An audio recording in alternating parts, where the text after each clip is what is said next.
You already got one. Okay, good. I got one for you too. Yeah. No, is it the one? No, it's not the one. But we got some juice. No. I think we get it. Yeah.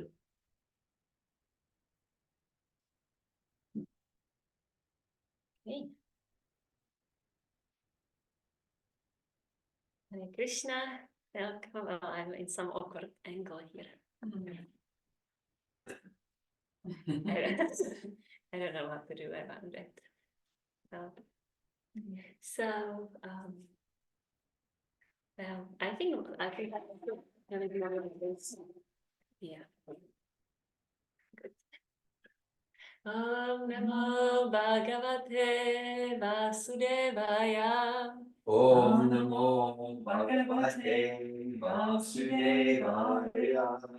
Om Namo Bhagavate Vasudevaya. Om Namo Bhagavate Vasudevaya. Om Namo Bhagavate Vasudevaya. Om Namo Bhagavate Vasudevaya. So, welcome everyone. Thank you for coming for Wednesday morning Srimad Bhagavatam class and discussion. And we are going to read from Canto 3, the status quo, chapter 6, creation of the universal form, and text 31. So it's 3, 6, 31. Bahubhyo vartata kshatram. Bahubhyo vartata kshatram. Kshatriyastat anuvrata. Kshatriyastat anuvrata. Yo chatastrayate varnam. Yo jatastrayate varnan. Parushah kantaka kshatat. Purusha kantaka kshatat. Bahubhyo vartata kshatram. Bahubhyo vartata kshatram. Kshatriyastat anuvrata. Kshatriyastat anuvrata. Yo jatastrayate varnam. Yo jatastrayate varnan. Parushah kantaka kshatat. Purusha kantaka kshatat. Bahubhyo vartata kshatram. Bahubhyo vartata kshatram. Kshatriyastat anuvrata. Kshatriyastat anuvrata. Yo jatastrayate varnam. Yo jatastrayate varnan. Parushah kantaka kshatat. Purusha kantaka kshatat. Bahubhyo vartata kshatram. Bahubhyo vartata kshatram. Kshatriyastat anuvrata. Kshatriyastat anuvrata. Yo jatastrayate varnan. Yo jatastrayate varnam. Purusha kantaka kshatat. Parushah kantaka kshatat. Bahubhyo vartata shantram. Bahubhyo vartata kshatram. Satyasatat anupratata. Kshatriyastat anuvrata. Yotavastrayate varnam. Yo jatastrayate varnam. Purusha kantak sattata. Parushah kantaka kshatat. Anyone online would like to recite the verse? Vayavo arvata shatram. Bahubhyo vartata kshatram. Shastriyastad anuvrata.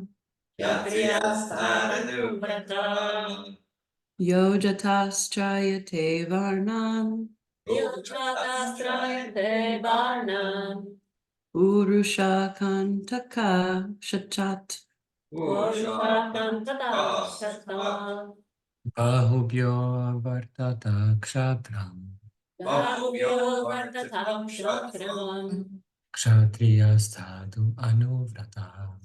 Kshatriyastat anuvrata. Yojatastrayate varnan. Yo jatastrayate varnam. Paurusha kantaka kshatat. Parushah kshatat. Okay. So we will go from Mother Rukmini just appeared. Welcome. And we are at 3631 in Srimad Bhagavatam. And we are going to word to word. Bahubhya Bhavya from the arms. from the arms. Avartata Avartata. generated. Generated. Kshatram Kshatram, the power of protection. the power of protection. Kshatriya Kshatriya, in relation to the power of protection. in relation to the power of protection. That That. Anuvrata Anuvrata, followers. followers. Yeah, Yeah, one who one who jata jata, so becomes. so becomes. Trayate Triate. delivers. Delivers. Varnan Varnan. the other occupations. The other occupations. Purusha Purusha, representative of the personality of Godhead. representative of the personality of Godhead. Kantaka Kantaka, of disturbing elements like chiefs and debauchees. of disturbing elements like thieves and debauchees. Shatat Satat, from the mischief. from the mischief. Translation. Thereafter, the power of protection was generated from the arms of the gigantic Virat form, and in relation to such power, the Kshatriyas also came into existence by following the Kshatriya principle of protecting society from the disturbance of thieves and miscreants. Report by His Divine Grace A.C. Bhaktivedanta Swami Prabhupada. As the Brahmanas are recognized by their particular qualification of inclination towards the transcendental knowledge of Vedic wisdom, so also the Kshatriyas are recognized by the power to protect society from the disturbing elements of thieves and miscreants. The word Anuvrata is significant. A person who follows the Kshatriya principles by protecting society from chiefs and miscreants is called a Kshatriya, not the one who is simply born a Kshatriya.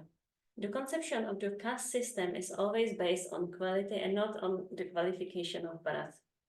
Versus an extraneous consideration. It is not the main feature of the orders and the... I get it. It is not the main feature of the orders and divisions.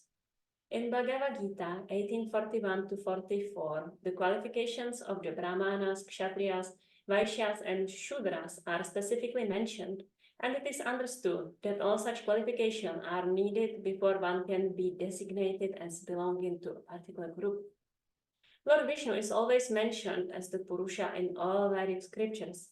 Sometimes the living entities are also mentioned as Purushas, although they are essentially Purusha Shakti, Para Shakti or Para Prakriti, the superior energy of the Purusha. Illusioned by the external potency of the Purusha, the Lord, the living entities falsely think of themselves as the Purusha, although they actually have no qualifications. The Lord has the power to protect. Of the three deities, Brahma, Vishnu, and Maheshwara, the first has the power to create, the second has the power to protect, and the third has the power to destroy. The word Purusha is significant in this verse because the Kshatriyas are expected to represent the Purusha, Lord, in giving protection to the Prajas, or all those who are born in the land and the water. Protection is therefore meant from both men and the animals. In modern society, the Prajas are not protected from the hands of thieves and miscreants. The modern democratic state, which has no Kshatriyas, is a government of the Vaishyas and Shudras, and not of Brahmanas and Kshatriyas as formerly. Maharaj Yudhishthir and his grandson Maharaj Parikshit were typical Kshatriya kings, for they gave protection to all men and animals. When the personification of Kali attempted to kill a cow, Maharaj Parikshit at once prepared himself to kill the miscreant, and the personification of Kali was banished from his kingdom. That is the sign of Purusha, or the representative of Lord Vishnu. According to Vedic civilization, a qualified Kshatriya monarch is given the respect of the Lord because he represents the Lord by giving protection to the Prajas.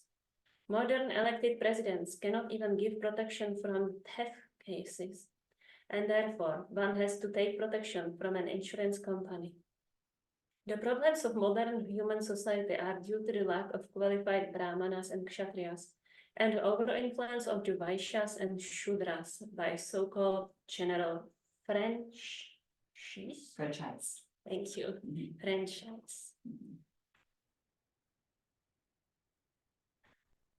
Naranam namaskrityam naram chaiva narottamam devim saraswatim vyasam tato jaya mudirayet nastaprayeshu abhadreshu nityam bhagavata sevaya bhagavati utama shloke bhaktir bhavati naishsiki Amagyanati mirandhasya gyananjana shalakaya chakshurunmilitam yena tasmai shri gurave namaha Namah Vishnu Padaya Krishna Prestaya Bhutale Srimate Bhaktivedanta Swaminiti Namine Namaste Saraswate Deve Gauravani Pracharine Nirvishesha Sunyavadi Pashyatya Desha Tarine. Hare Krishna, welcome everyone again. In person we have Dhira Govinda Prabhu, Mother Anasuya, and online. Okay, I will just go from left to right. Nitya Gopal Prabhu, and Daniel, and George Prabhus, Hari Gopal Prabhu, Bhaktin Kim, Bhaktin Valerie, Parampara Prabhu, Mother Rukmini, Mother Damayanti, perhaps Garuda Prabhu, and Bhakta Eze.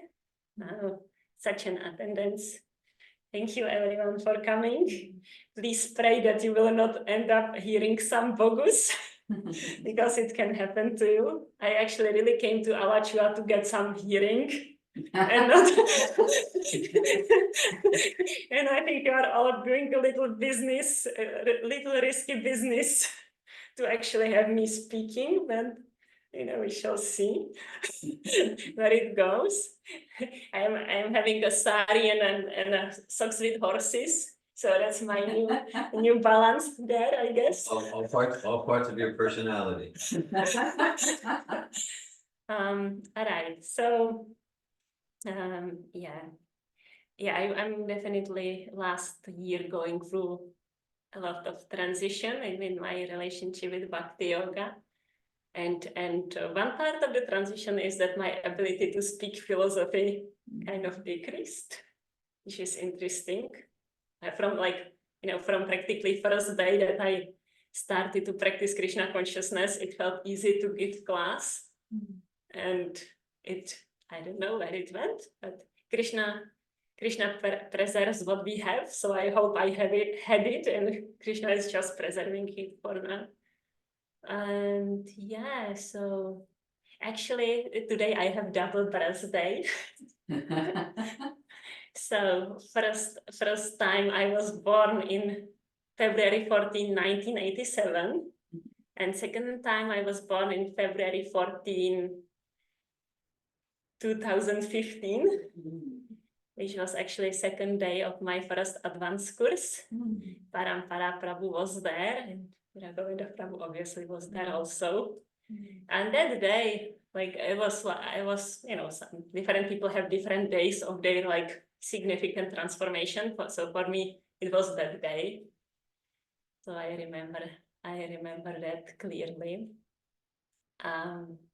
Yeah, and then 18 days later of that, I made a commitment to practice Bhakti Yoga for a lifetime.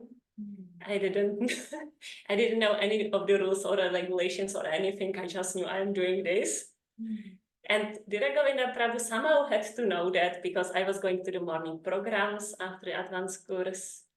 And it was always champion, be happy. This is so nice. I never heard about regulative principles or things like this. It was just you will chant this Hare Krishna, Krishna Krishna, Hare Rama, Rama Rama, Hare Hare. You will be just full of bliss and ecstasy, and everything be so nice.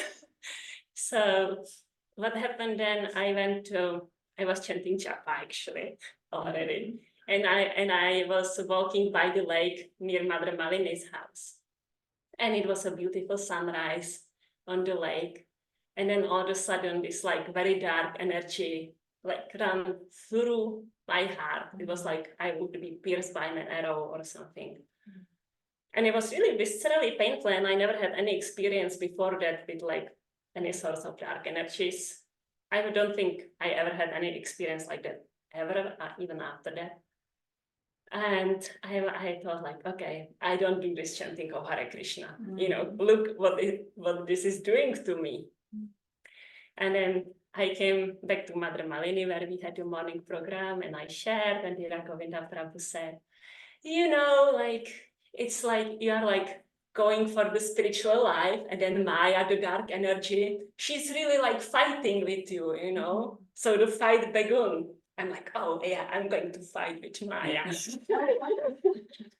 So that day, actually, every time I come back to Alachua, which is my 13th time now. Well, the first one was involuntarily, that was 2015, February, which I didn't plan, but 12 times planning. Almost over 2 years I spent here. Every time I come, I go offer obeisances to that lake. And so yeah, so that day I'm like, okay, I'm going to fight this Maya thing, you know, whatever that is. And I made a commitment that I am going to practice this Krishna consciousness. And somehow Dhira Govinda Prabhu knew that. And so the next day, it was the first class about 4 regulative principles. And I was like, what did I commit? Oh God. And then I went back I was still riding the horses at the farm, and I shared with my friend Iris, who actually has some, you know, negativity towards Krishna consciousness. I was like, oh my God, I just committed to this thing, you know, and there is like no alcohol, no sex, you know.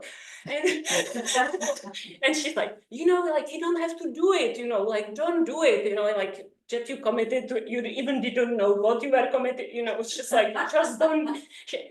She said it like the devil advocate. I was like, she's not going to tell me what I'm not going to do. So 9 years later, I still happen to be doing it. So yeah, I don't know how that happened. So somehow or other, as Prabhupada would say. Somehow, yeah, yeah. So, but anyway, actually, this like ninth year, right? The 10th year is starting now. So the 9th year, I was really going to like, okay, maybe now it's the time to reflect. You know, like, okay, I chose the right path with some faith, and then maybe it's time to pause and look like, oh, is this really working for me? And just because this was like a first spiritual path that I stumbled upon, shall I like really stick with that for the rest of my life? So I wouldn't call it like a painful doubt. That wasn't my experience. It was more like a curiosity and spirit of discovery. And, you know, like, do I really like to follow the regulative principles? Yeah, so I like to follow the no meat eating. I'm clear on that. I'm not so clear on the no intoxication. So I started to drink chocolate after 9 years. I have to tell you about all my sins. It's so great. I love hot chocolate. And I was thinking like, I would like to have a champagne. So I'm like, okay, so why do you want a champagne, Hladini? I'm like, well, because it's sweet and there are the bubbles. So our neighbor actually, he happens to have an apple tree farm, and he's making a lemonade from the apples on his garden. And it's only 2 ingredients, the apples and the bubbles. So I got that, and that kind of satiated the desire for champagne. Okay, I think I will not publicly go to the other. But I'm quite at peace with the other regulative principles. And then it came to the chanting, right? Because it takes me almost 3 hours to chant 16 rounds. So it's a lot of my valuable time, right? So, you know, the only realization I had about it was I definitely want to give at least 2 hours, not sure about 3, but I definitely want to give at least 2 hours of my day to make effort to connect with God. So is it through chanting or somehow else? I don't know, but I don't have better somehow else. So my japa actually improved. I never had a good japa, but now I'm not saying I have a good japa, but my relationship with japa really changed. And it's more like, yeah, I'm doing this because I want to do this and not because I'm fighting Maya, or out of a habit, or, the Rangavindra Prabhu told me to do that I will be happy, but I don't find myself so happy. And that's actually where we are going now that I stop. Well, I don't know if I will stop speaking about myself today because it's my birthday. It's my day, I mean, if it was like Advaita Acharya appearance tomorrow, I would be speaking about him, but okay. It's your opportunity. So yes, so where I'm going with this, and it relates to the verse that we are reading is the conditioning, of the living entity, and like there is no certainly there is no accident that someone is born as kshatriya and someone is born as shudra and someone is born as brahmana and yeah, like the conditioning.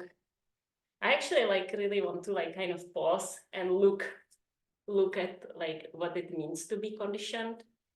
And there was a research study on mice, and it's not like a research study that the soft-hearted devotees will like to hear, but I will say it because it highlights a lot like what conditioning is. So they had mice, in the lab, and they would expose them to a cherry blossom. And at the same time, when the mice would be exposed to cherry blossom, they would get a mild electric shock. So what happens, the mice start to be really afraid of cherry blossom. But more interestingly, we would expect this, but it's a conditioning, it's a conditioning, like, cherry blossom is not a scary thing, but if you are conditioned, that's what conditioning means, like this, then it means cherry blossom is something really scary, terrifying. What's more interesting is that their grandchildren that actually never met the grandparents and never were exposed to the same experience were also afraid of the cherry blossom. And their brain, actually, the scientists find that in their brain, they developed extra tissue at the same space of each that was like attuned for seeking for cherry blossom. So like so the mice get the consciousness creates the subtle and the gross body. So the subtle and the gross body is the body of the mice in this case. But like all subtle structures of the body are a perfect match for the subtleties of the consciousness. And we have this like story that we sometimes like to say about sages there was a sage and he had students, and before they were making offerings, they would tie the cat to the table. So the cat wouldn't eat the offerings, obviously. So the old sage left his body, and now there are the students without him, continuing what he taught them. And then one day the cat dies. And so the students, now like grown up sages, they have a meeting. Okay, what we are going to do. And they decide we need to get a new cat. Yeah, Anasya is laughing. See, but this is what we do. This is what we do. So I was like, really, there is actually now like a lot of science behind this like conditioning and how it like manifests. And so I was thinking like this, okay, we laugh at the sages. But for example, when I'm home with my husband and he comes to me from, whatever, like a near physical proximity, especially when I don't expect it, I get panic attack. Panic attack. Those who know my husband, he's like a very like gentle, soft-hearted, intelligent person who never did anything bad to me, neither to like anyone else. And he comes close and I get panic attack. And I was thinking about this in the relationship of this conditioning. And my grandmother was raped and abused by her husband. And so, I do believe that part of this conditioning, and of course my karma and all that, but it's like, it's dangerous to be alone with your husband at home. That's the conditioning. And these things, don't make sense. Like, it doesn't make sense to be afraid of the cherry blossom. But if you have that experience, you will be conditioned that way. And even your children and grandchildren. And actually what's really interesting, 7 generations. So what I want to say is that, like, sometimes, when we are in interactions with each other, there can be like situations that are really like, like when we act like in complete unexpected ways that doesn't make any sense, like the mice that respond to the cherry blossom. It's like, it's nonsense to run away. Let's find the cherry. That we can, like, because we are conditioned, we are kind of unpredictable. Because we all can have our own experiences, or our ancestors have some experiences, and then something will trigger that experience and we will just react like that. And that's what conditioning means. So to be a conditioned spirit soul, sorry to announce you that what we are, means that we will be very much acting and reacting according to our circumstances. And not only the immediate circumstance, which makes kind of sense if a tiger jumps on me that I'm going to run or, fight with him or something, but also conditioned by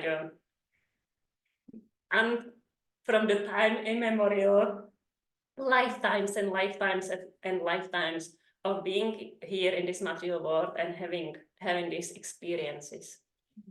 So, and of course, like, the function of the mind-body system is to keep the body and the soul together. That's one of the conditioning. It's our program, right? It's a program to keep the body and the soul together. And so it's like sometimes, we smell a cherry blossom and it's like a life or death experience and it's threatening. So it relates to all of us, and, someone is like having the psychophysical nature, that's conditioning. The psychophysical nature of Kshatriya is conditioning. The psychophysical nature of Shudra is a conditioning. It's all conditioning, and it's helpful to know our conditioning, because then we don't react as unexpectedly, and also we can recondition ourselves, which is a good news. So if I go back to the example with the mice, I actually don't know if anyone ever did this experience, but it could continue. Like, take the, whatever, 2nd generation mice, and anytime they smell cherry blossom, give them a walnut. Mice actually love a walnut. I know that because we had a lot of mice that ran into we had 10 mice that got in the house at once. And we were trying to find what they would like so we can actually catch them. And the walnut was the thing, Mahaprasadam. They are not cheap mice. So anyhow, it would be an interesting part to continue that experiment, to actually give. I don't think it would work for the 1st generation that really had the experience, because the nervous system is just wired like way too much. But for the 2nd generation, I imagine it would work to have a cherry blossom and a walnut, and then reconditioning happens. And usually the stimulus that creates the fear or the extreme reaction have to be mild enough that the reconditioning can happen. So we also need to understand that, because it's like kind of practical in our practice of bhakti yoga. If we want to recondition ourselves too fiercely, then the system that's really trying to save, to keeping the soul and body together, it will go really hyper. It will become hyper stimulated, and we will become resentful and stop practice whatsoever, or we will become depressed, or we will break down. So the stretch the stretch out of the comfort zone has to be just only as little that we don't actually get the physical intense reaction. And if we don't do any stretch, then we obviously don't recondition. So I'm sure that we all experience some reconditioning already in this lifetime, you know, like, for example, the meat eating, right? Advanced maybe have been like tasty and delicious. And I was like, wow, this is really gross. Or maybe same for garlic and onions, or, you know, sex life, perhaps for some. It's just like, okay, well, I really am not attracted to these things anymore. And so that's the reconditioning. That's the reconditioning. And the reconditioning, like we could look at it as like the mode of sattva, coming to the mode of sattva. So it's not like there is like some condition, some impulse, some stimulus, and I react to it because I'm conditioned and I cannot help myself. But it's like, you know, kind of consciously choosing to respond wisely according to the time, place, and circumstance, so that, you know, I don't react to a cherry blossom like somebody's going to murder me. And we all do that. You know, that's the thing. We all do that. We just like, okay, what is the cherry blossom for myself or for every one of us? And so it's good to know our varnashram, our psychophysical nature, so that actually like we can be in like the low stretch zone, and grow from it. Because if we are not, then it's like the overstretch zone, and there is no growth. It's just not possible because we are conditioned. We can transcend. We can always transcend. But looking at my experience, it's like, well, but for how long? You know, for how many minutes a day, right? So yes, we can transcend, and I'm still like speaking more about the material, not transcending, but actually like working with what we have. And that's the conditioning. So yeah, it's really helpful to know what our conditioning is, what's our psychophysical nature, varnashram, and like kind of stay in that low stress zone so that we can like stretch the comfort zone a little bit. And then if we become overstimulated, kind of go back. And I was really thinking how like we serve Krishna, you know, the pure devotees really serve Krishna with the body, mind, and soul. And how in the Bible there is this quote, flesh is weak. And I can like really see in myself that the flesh is like kind of like the weakest part of that system, which I would never think I would say that. I would think the mind is the weakest. But really the like, okay, the intelligence might be convinced.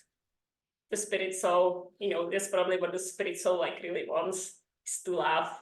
Okay, and maybe looking it somewhere else, but I don't think it's very difficult for the soul to go to Krishna. It's so natural. And so for the intelligent, yeah, makes sense.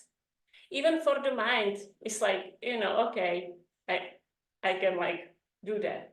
But the body, it really has like its own life.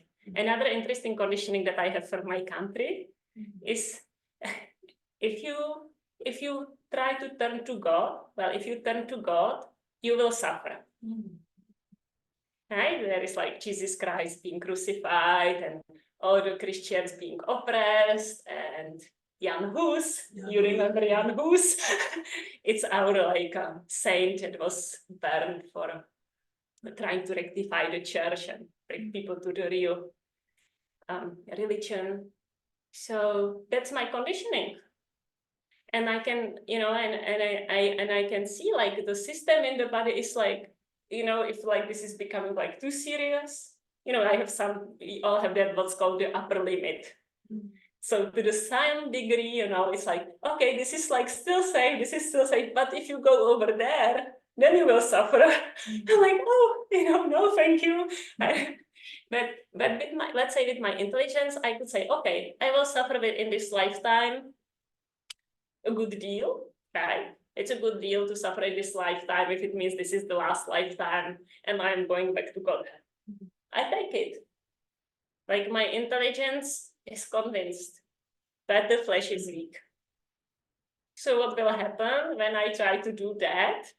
I become depressed. And then my convinced intelligence has to fight with depression, which basically means that I have to like give like extreme power to even get out of the bed. And not at 4 a.m., but at like 9 a.m. on the better days. And that's actually the program that the body has, the mind body conditioned program that the body has. So yeah, it's really like we cannot figure this ourselves. That's the truth. Like without the help of Krishna, the layers of the conditioning on the conditioning on the conditioning on the conditioning, it's just so thick that we cannot figure it ourselves. So like while speaking about like conditioning and how is it important to be well situated, and recondition and move towards sattva, the spirit, little conditioned spirit soul is just so tiny in all of that. And for the mice who had the experience with the cherry blossom and electric shock repeatedly, there is no chance in this lifetime that she would like change the experience. Very likely, and I don't know that, it's not possible to make scientific research, but very likely that spirit soul, next time it will be born, still will be afraid of the cherry blossom. So, yeah, so our behavior only makes sense when we look at the conditioning. Otherwise, and that's a way how we can like more understand each other and relate to each other and forgive each other and these things.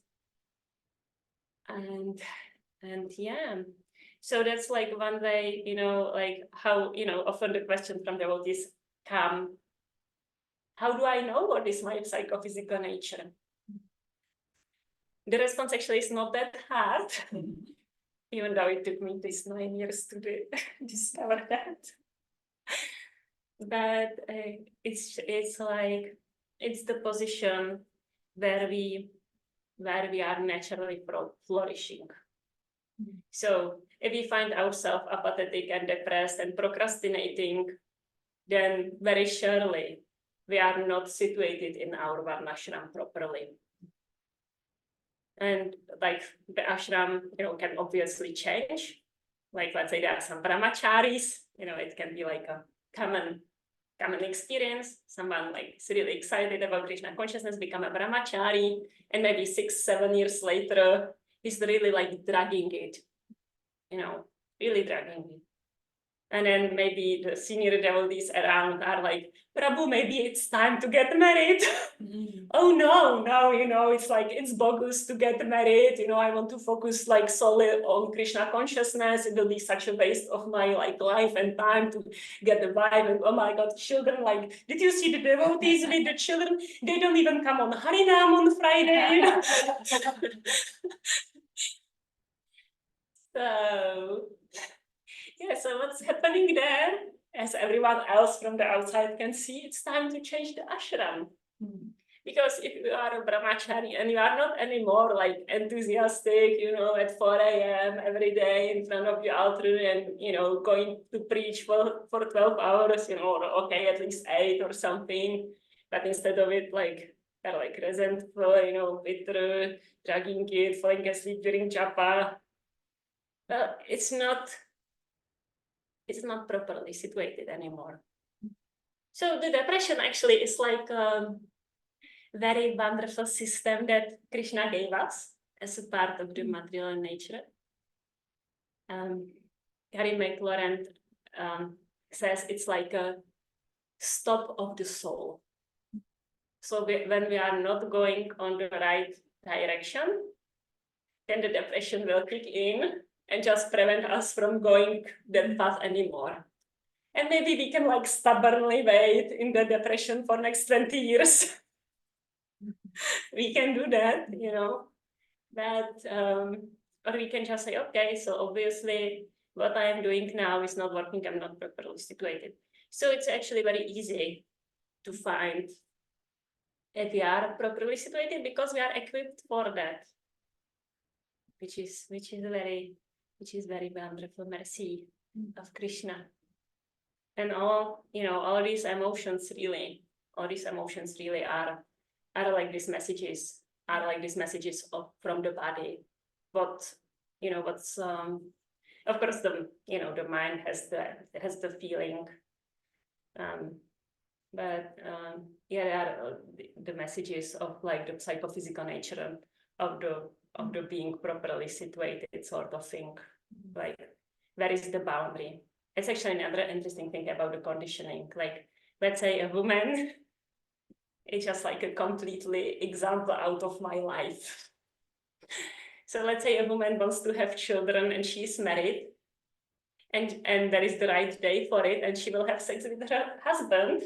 And not only she agrees with it, but she's like, hey, dear, is it the right time? Can you just, forgo all your other activities? And, but if the body doesn't agree, the woman will feel raped. Not the woman, the body. And that's the experience that stays with the body. So actually, like, the body really has a lot of wisdom, right? In Sattva talk, we go there a little about how much wisdom is there in the body. The body has a lot of wisdom, and we can get a lot of wisdom from that, like what is our properly situated.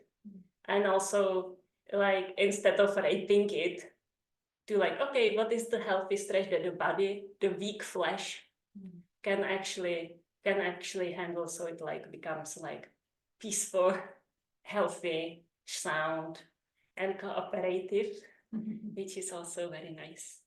So I want to see if I wrote any notes that I didn't address. Oh yeah, so another part of the conditioning is kind of like a social, like how we affect each other in the group system. So, so for the conditioned soul to think like, oh, I can be married and my husband can be angry and I can feel peaceful and joyful at the same time when we are in the same room. Danielle is nodding her head because she knows that it's complete bogus. I mean, unless you are completely transcendental, but let's keep it aside, because at least speaking for myself, I'm not. It's impossible. It's impossible. And there are actually also scientific studies on these things now. And it's really measured. It's really measured that, like, one person in the room will become angry and others will experience a heart palpitation, increased blood pressure, increased heart rate. So actually even horses, now I finally found out how to speak about horses. So they made like a human pictures, like of the angry human, happy human, just a picture, and show it to the horse. And the horse would show increased heart rate, just seeing the picture of an angry person, which is really far out, I think. So yeah, we do affect each other. And it's actually, like this, it's actually like made like, the association, it's important principle. And we do have, we have like an ability to dysregulate each other, but we also have an ability to regulate each other, right? Like, and that's why the associations are so important. Even if it's just like a self-realization group, and one member of the group is going through some, emotional, whatever thing, then the others who can just like peacefully hold space can actually help the person regulate. That's what we experience at the Sattva seminars. Same with the wild horses. Let's say the young horse that is not experienced enough, they get afraid of a fox. So adult horse will not get afraid of a fox. It's a useless waste of energy. So the adults stay peaceful, and kind of are like, this is okay, and hold space. And the young one becomes peaceful and eventually learn it. Most of us didn't grow up in the environments where our parents would be able to regulate the child's emotion, and that's why as adults, we are still in some way like big children. When the emotions comes, it goes like all over the place. But okay, even in self-realization groups, we can like learn and help each other to regulate. And then the fun part, guys, in spiritual groups, we can even bring each other to the ecstatic transcendental consciousness, which is really exciting. And I have to say, I am experiencing it today. So Majida Govinda Prabhu, thank you. It must be coming from you because it was just the two of us in the morning. And I'm chanting my japa and I'm like feeling like so ecstatic and so peaceful. And like, oh, first I thought, wow, I became so good with my japa. But no, I know, when I was in Vrindavan, it was the same thing. Like, let's say there's like, before greeting the deities, 10,000 people gather in the Krishna Balaram temple. And then like everyone is waiting with apprehension for the curtains to be open. And then the pujari maybe does like a little, to just like chant the crowd and then closes it again. And everyone just goes, like,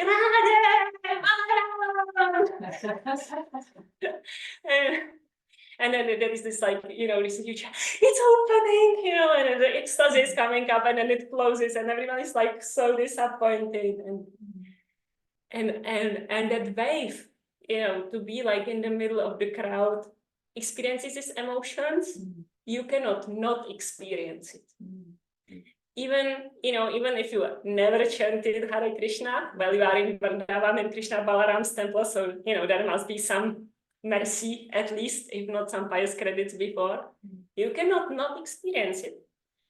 Sometimes that's why the people get so angry around the devotees, because they don't want to experience it, and it's like a defense, But it's really that's why they are so like afraid of it, because they know how like, it's subconscious. They wouldn't tell you if you ask. Saraswati appeared on the screen. Hare Krishna. So and that's it's the wonderful thing in the Sadhu Sangha, the real spiritual association, that we can also like trade this. Okay, so someone is like in complete, illusion, material mode sort of things, but someone else is like, at the moment, and it's exchanging the roles, is just like really holding the spiritual consciousness, or at least like somewhere nearer to that. And then actually can like help others, or the one who is just, struggling to come back up. So so thank you for this, japa. It was a wonderful experience.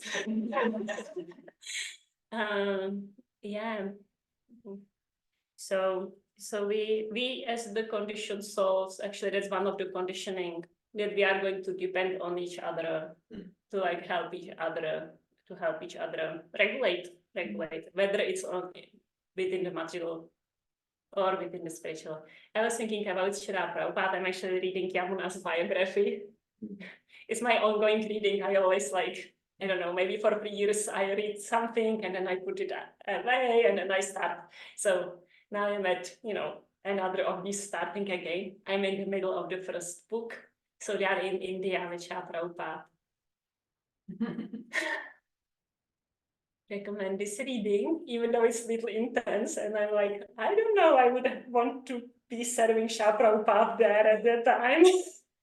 But like Srila Prabhupada, that's what we sing. Prema bhakti jahoite avidya vinasayate. From him, ecstatic prema emanates. By him, ignorance is destroyed. So, that was the experience of really anyone who met Srila Prabhupada, like in this pre-77 form, because it's contagious. And like, of course, when, for the conditioned spirit soul, it can be contagious both ways. So that's a risk, and that's why it's good to have like a good solid Sangha that, at least some of the members are ready to do the right contagious way. But Srila Prabhupada is not conditioned. And so he's like only one way contagious. It's not like that he can be infected, but the contagious goes only one way from him to others. And there are people who, just saw him once and their life was completely transformed because the experience they had in this near association was just like, it's not possible. The conditioning works in such a way, it's not possible not to experience the ecstasy or the glimpse of the ecstasy that Srila Prabhupada experienced when we come near him. So, it's a special blessing. Of course, even with Srila Prabhupada Murti, I definitely have that experience of a contagious, like, present peace, clarity. So, even in that form, it's like ecstatic prema emanates for sure, no doubt about it. In this form, no sure about it. And at the same time, like, I guess, like, Prabhupada, like walking through the street would require less of our conscious effort to connect with him than when we are connecting through these forms. Like, but of course these people weren't random, but I will say any random person who met Srila Prabhupada, would get that immediate. So now they would need to go to the Raghavendra Prabhu's home, to some temple, or meet devotees on the street. Well, it's still very much available and possible. So, let's see if there is something.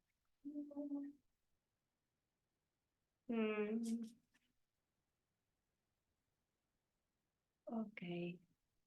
Well, one thing that really made me laugh in the purport was the Kshatriya. We don't have a Kshatriya king, so we need to have an insurance company. So it doesn't relate, but I just want to make the point.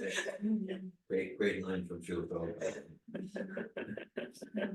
And it's true, like there is this story in Krishna book how the Brahmanas' babies were stolen, and when the 8th one was stolen, Arjuna said, okay, I will bring your children back, or otherwise I'm just going to suicide. So Arjuna is like the Kshatriya king, or the brother of the Kshatriya king. Yeah. And he feels himself responsible for the stolen children. The Kshatriya king was responsible for everything, right? Like if there was floods or starvation and a natural catastrophe, losing children at birth, the Kshatriya king would take the responsibility. As the story turns out, it was actually Lord Vishnu who wanted to see Krishna stealing the children, all these pastimes. So I think I am being, okay, I will say one more thing that I said the story, like during my evaluation about, whether I want to like practice this path or not. I definitely love these stories. This like Lord Chaitanya Charitamrita, Krishna book stories is just like, okay, I love the stories and I love the personalities in the stories. It's just so relishable. I don't enjoy so much reading about, all the complicated verses about the universe and so. Creation one element from the other. But the story is like, it really highlights how amazing the Lord is. So, okay, I will say one more story. It's my birthday, so I guess I will speak all the time. So, we have a study group of Chaitanya Charitamrita with Anasya Hadira Govinda Prabhu. I don't think anyone else is here from that group.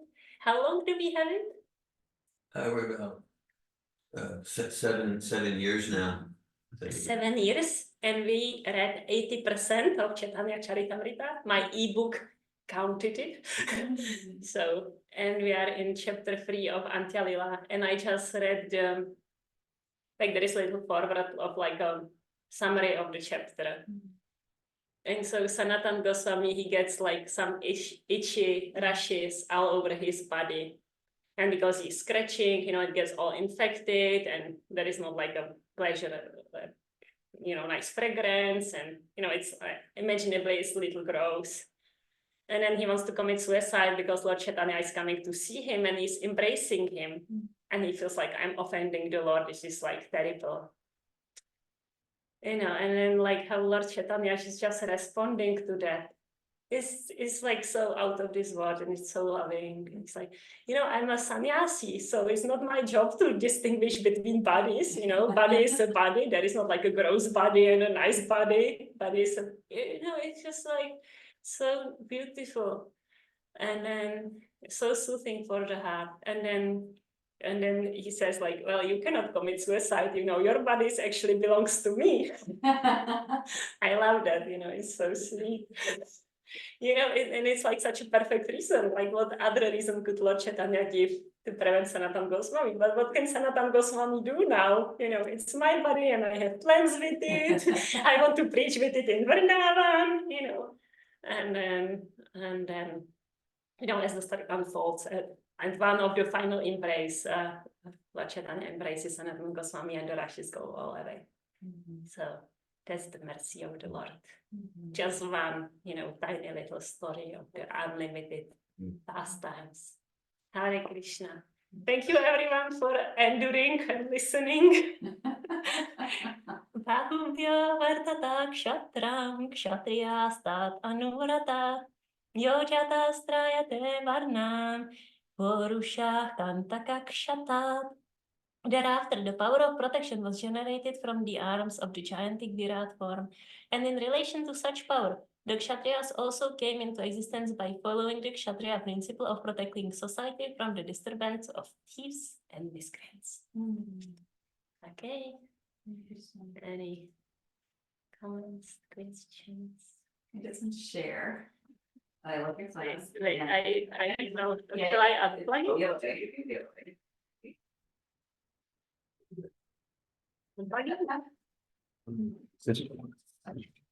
you. Yes, I'm here. So,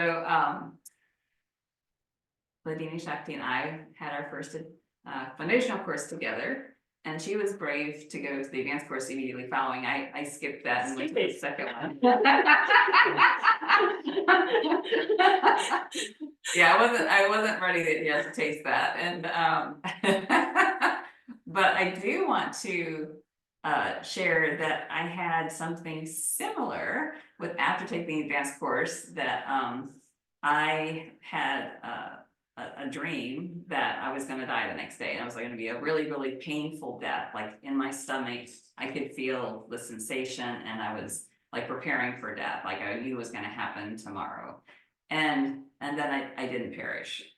And I was really confused by that. I didn't go to Dear Govind, but I did go to someone who interprets dreams. And he said, well, basically, you're finished with that body that you had before, and you now have a different body. You're reborn, basically. Wow. So what I was hearing, your story was like that sharp pain was like also killing off your former body and allowing a rebirthing of the shakti. Interesting. Yeah, so I don't know what happens to other participants of the advanced course, but I'm just saying from my experience. So, but I was more resistant. I took a little longer than you to continue on the path. But I was always attracted and never had any other desire to have a relationship with God until I came to Sapato and the Bhakti Yoga programs and Damayanti and Garuda and the program this morning. And so, Devin is the one who encouraged me to come to Sapato. There's just so many touchstones here that contributed to my being here today. And so I just have such a fond affection for everyone, and you especially, being in my first foundational course. And so I'm just really feeling satisfied to be here with you, to see you in person, and really happy to be in your association and this spiritual family. This is a real spiritual family, and I feel like my father calls it my church family. So I feel very much connected to this family, and I'm really happy to be here. And hear your class. We talked this morning about the mind is so obstinate and turbulent, and Mm. now you're talking about the body. So I'm getting the full, I'm getting a full message. So it's just continuing, yeah, to really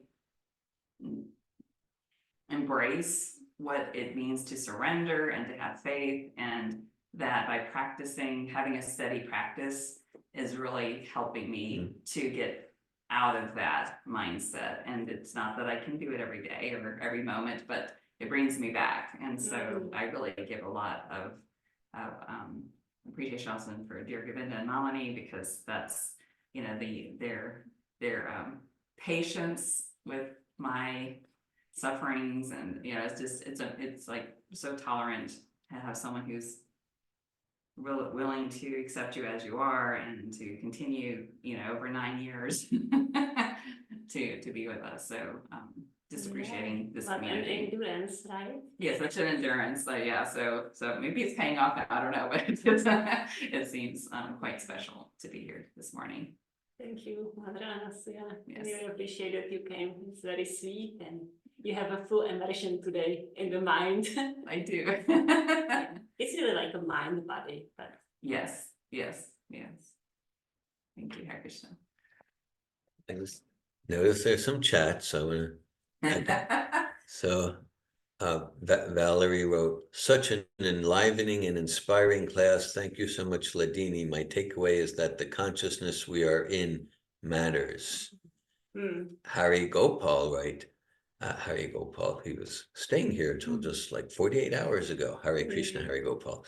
Wishing you a very happy Krishna conscious birthday. May the merciful Lord bestow you with eternal service at his and Srila Prabhupada's lotus feet. Hare Krishna. Hare Krishna. Is Valerie still there? Valerie and left. She's Hari Gopal's there. Yes. Hare Krishna. So that was something I would address to Valerie, so I don't know if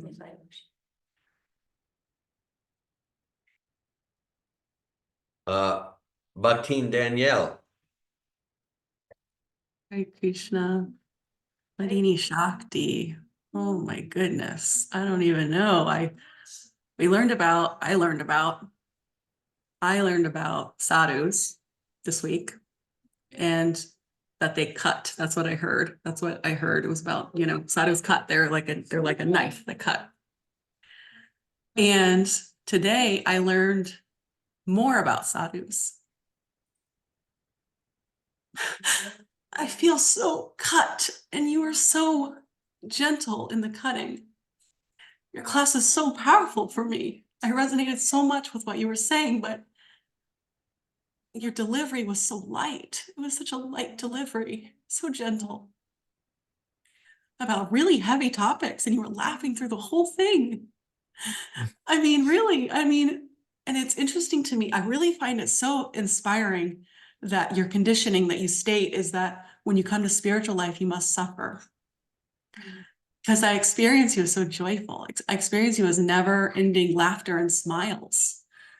And this morning was no different, but your topics are so heavy. I mean, really just like so much truth so quickly. Like I was getting like realization after realization, and I was feeling like pricked again and again and again, but I stayed so connected to your sharing. So yeah, I feel very inspired. I feel so appreciative of your example. Thank you so much for your lightness and your enthusiasm. And I appreciate so much your association. Hare Krishna. Hare Krishna, Bhaktin Daniel. I'm moved how, you know, moved you are, and that's like something what I shared is transformative for you and maybe eye-opening.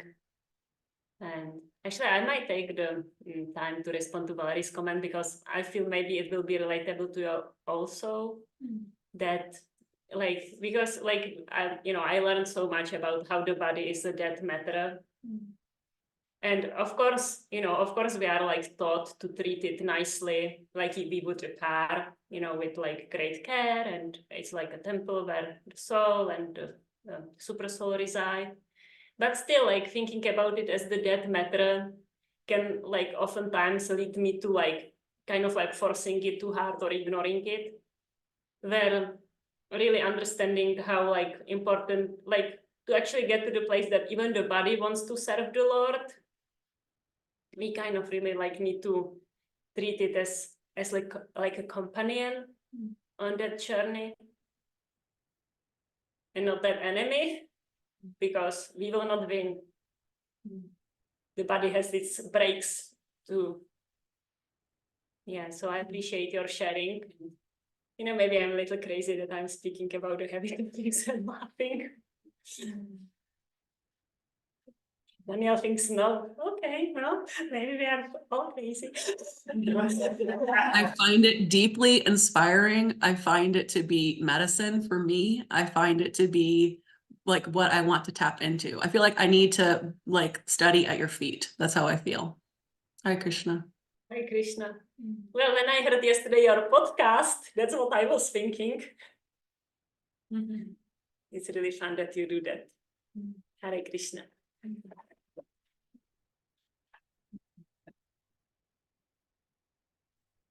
Any comments over here?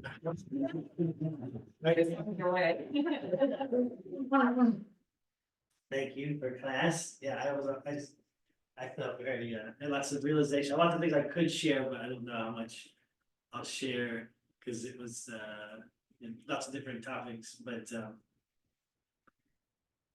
yeah, so, well, one thing is, so I heard this morning, I don't know how much, how accurate it is, but I heard it this morning about, because today's also Valentine's Day. It's your birthday. Can get Valentine's Day that is stealing my voice. So, and you talked about, this like spiritual life means suffering and things like that. So I heard this morning that there was two different Saint Valentines, and they were both tortured and crucified, murdered for their preaching. So just to add that to your. Yeah. Great. That's one thing, but otherwise, yeah, I mean, I really,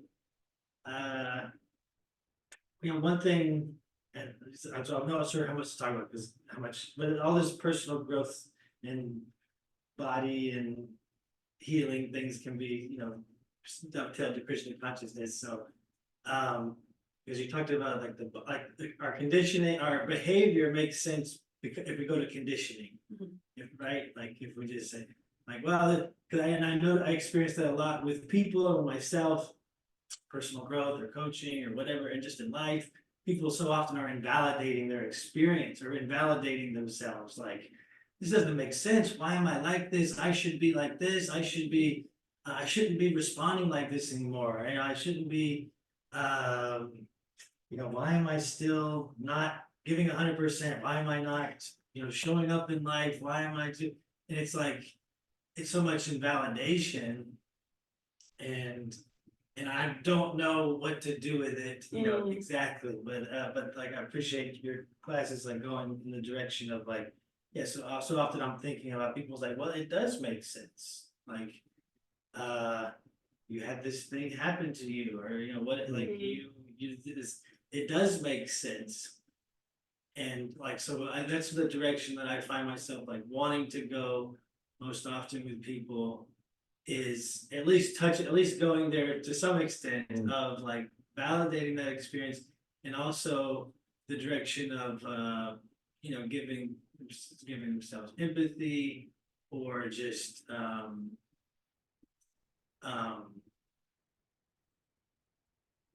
giving some understanding, like, starting where you're at, basically. That's like the thing, like start where we're at, and like really start where we're at. And then, but also I can see how that's like, it's like the other extreme of that is to like, it's an excuse. And then people, go through life of just like, well, that's because this thing happened to me. And then it becomes an excuse. So it's like, we don't want to do that, but at the same time, but those are some things that were training for me and like to, and related to that. Well, I know, okay, and like you're talking about like, you know, looking at ourselves and maybe at our conditioning or just where we're at, noticing where we're at and like our natural, you know, tendencies and according to like varnas and ashram and things like that. And actually Madhuha Prabhu, which was that class that Danielle referenced, like talking about sadhus, we talked about sadhus. And Madhuha Prabhu mentioned that, like taking inventory of where we're at to like, oh, do I want to pick up Prabhupada's books or do I want to pick up, you know, something else to listen to read or listen to? And I appreciate that. It's a very simple thing he just kind of put out there, but it goes along with what you're saying and to really take an honest look at ourselves. And I feel like, you did an evaluation of your bhakti, you know, practice, you know, and it was like, it's like seems like a natural and healthy thing to do. We do like a reevaluation every once in a while, like, you know, you with a job, you know, it's like you come in, okay, let's do a reevaluation here, like you know, and see where we're at and where we've come from and set new goals or whatever, you know, that sort of thing. And it seems like part of that, yeah, is taking inventory. So I think of my own process, which relates to all these things I'm talking about, like my conditioning and, you know, being, you know, validating my experience and where I'm at and my responses and reactions, my brain, the kind of brain that I have, the kind of body that I have, and everything like that. And also just looking at my tendencies, because like look, like you mentioned, like it's, you know, 9 years in to Bhakti Yoga. You know, I was first chanting my first mantra in 2010. It's been 14 years. Like this is pretty much who I am in Bhakti Yoga. I mean, you know, at least for this first over a decade, like let's look at it. Like, what are my, and because I still carry so much that's you know, that's of that inbound. It's like I should be different. I should be doing something. It's like I haven't learned that many verses. I'm not gonna learn verses. Like just forget, you know. But like so, it's just I have some. And that's not to say that I'm not going to learn verses, but it's just like to just be like, well, this makes sense because this is who part of, you know, my psychophysical nature, whatever, that I'm not a Brahmin, I'm not Brahminical. I don't have those tendencies. That's like I'm more like, you know, I have Sudra, maybe some Vaishya, maybe Kshatriya here or there, but so just anyway, that's all. So your class was, you know, inspiring for me in those ways. And I'll share one more thing since I said it seems like there's space or time, whatever. Is when you talk about, you know, vibrational association and how like negatively, like we can't help but being physiologically, mentally, emotionally affected by negative emotions, and so also positively, also, we can maybe look at which one's stronger, which one's like has the most. But anyway, it's something that I recently came across that gave me some faith or more faith in this principle, and specifically with Srila Prabhupada. I mean, your story, what you shared, also was giving me faith and confirmation also. But I want to share this that I came across. Tony Robbins. Devin was sharing a thing about Tony Robbins with me, so I listened to Tony Robbins stuff, and so it's and he mentioned how there's people following him now, like doing research on him now because of all the results that he gets. So he's like, in the last couple of years, he's had like these big like Stanford and stuff doing these like research on how he gets the results. So like depression, he gets these amazing results with depression and like. Yeah, I could go into it, but so anyway, and so they're following him around, and so one of the things they're measuring is like his, you know, physiological things. So that what I heard, what I understood is that Tony Robbins goes into what they classified as like a biochemical state, and they have different even measurements for it. Like testosterone shoots up, but these other chemicals go down to where it's like he's still relaxed, and it's the same sort of biochemical state that like superstar athletes go down when the pressure's up, and like these like Tom Brady, or whoever name you could think, if you could relate to, that's like, last second, everything's on the line, so much pressure, but they're calm, they can like handle the situation. So there's an actual biochemical state that you can measure that these high people go into. And so Tony Robbins goes into that state in his big seminars with. And then the participants go there also. And he can do like thousands of people. So he's like obviously a very according to his, he's very unique personality that he can bring that many people to that vibration. But anyway, it was just confirming to me, because it was like, I was looking at how does he get these kind of results, and how does people, what is it? And it seems that it's basically just he's giving that, vibration ultimately, that people, are able to connect with it and be successful. So that was like faith giving for me, with like things like, Srila Prabhupada. Hare Krishna. Hare Krishna. Thank you, Prabhu. I appreciate all your sharings. They were all like interesting for me to hear, and like extending. I'm not sure I will touch on all that you share. But like the one thing, about the balance between, like, oh, I'm just this way, versus like resisting where I am at now. Yeah. I think like what I see as the balance is like really like stay in cooperation with like the stretch that actually will not break me. So like from the work with horses, I will say it because I think it's more visible there. So let's say the horse is afraid of a flying plastic bag. They are afraid of flying plastic bags. Actually, the horses who are weaned too soon do that. If they stay with their parents long enough, they would not do that. But I will not go there, because most of the modern horses are weaned too soon, so horses are afraid of plastic bags. And like if you decide, okay, I'm going to teach the horse that he's, that the plastic bag is not going to eat him, so let's take the horse to the plastic bag, or take the plastic bag and touch the horse with it. So what you have to do is bring the horse only as close enough that he can still stay almost calm. And if his nervous system goes up into the stress, then only like a little bit, and then let the horse get away from the plastic bag again and relax.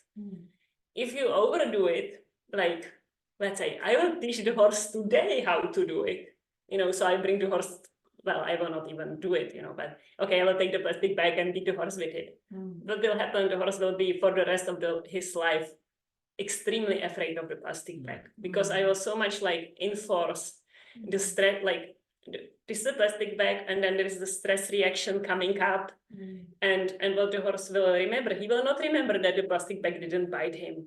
He will remember, I was so afraid when this thing came. So it's like, I would say, same with all the conditioning. Like we need to come closer to the plastic bag, but not so much so that the nervous system will break. It's all this like, you decide you will start to run tomorrow, and you never ran before, and you will go for 10 miles. You can be sure that you will not go ever again for a run, because the body just remembers like, this was dangerous, like I almost died. If you go for, I don't know, whatever, like from here to your home, likely you can do it the next day again, and the body will not like come with like so much resistance that you cannot overcome it.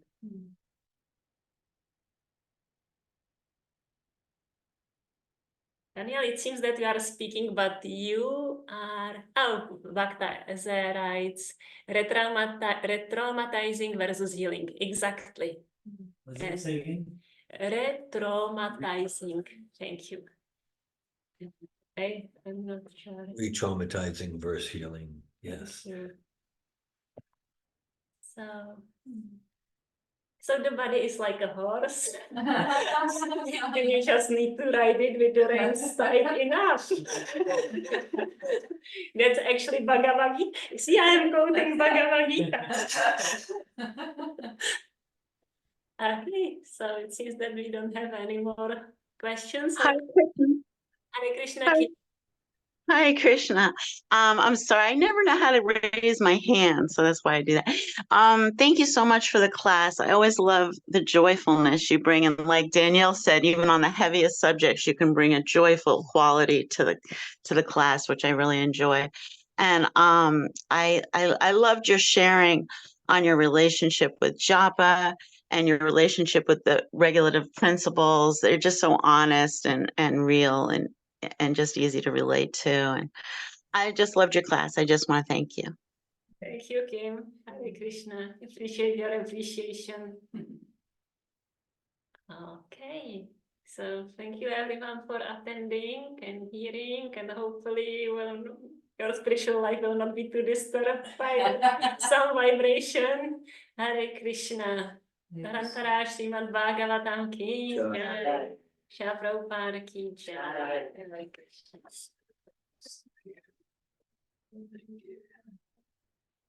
Really wrote happy birthday.